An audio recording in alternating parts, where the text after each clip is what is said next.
at the San Agustin Archaeological Park in Colombia, South America, ancient astronaut theorist David Childress and Hindu expert Praveen Mohan are investigating what they believe to be compelling evidence of a Hindu influence in this area more than 2,000 years ago. So here, have a look at this dome and here. What do you see? Wow, there's a central deity flanked by two doorkeepers, but these doorkeepers are not human or even humanoid. They look like Nagas, the serpentine reptilian shapeshifters. They have the serpentine head there. These are definitely snakes. You can see the scales on the body, you see the lines. And what's even more interesting, I mean, it seems almost like they have a hood on top of them, which is characteristic of cobras, and cobras don't exist in Americas. How did this motif get here? And believe it or not, we still have this same depiction in many Southeast Asian countries. In fact, I have pictures of it. Right. Yeah, this is a temple. This is in Thailand. You can see that this is being guarded by two Nagas. I see that, and they have the ribs on the stomach, just like this. The scales on the body. Yeah, that's fascinating. And there's yet another characteristic feature that you would really love.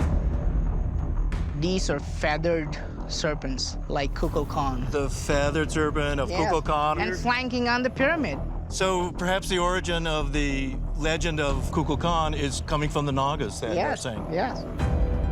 Kukulkan, the Mayan god that is most famously depicted on the Temple of El Castillo in Chichen Itza, the one described as a feathered serpent that descended to Earth from the sky. But as far as many ancient astronaut theorists are concerned, depictions of the god Kukulkan are not merely depictions of a flying serpent, as many mainstream archaeologists believe, but of a spaceman. And they cite the presence of a humanoid face, often seen emerging from the mouth of the serpent, as really a depiction of a helmeted astronaut piloting a large flying spacecraft, similar to what is known as a Vimana in the Hindu tradition. In the Mahabharata, we can see very advanced flying machines, which are called Vimanas. It is clearly established that the gods come down from the sky using Vimanas. It is also talked about in Mayan culture. There are several types of Vimanas that you yourself have published. And there is a type of Vimana which has tail fins, correct? Yeah, the Shakuna Vimana has wings. Yeah. Well, other Vimanas were discoid, and other Vimanas were like tubular, cigar-shaped ships.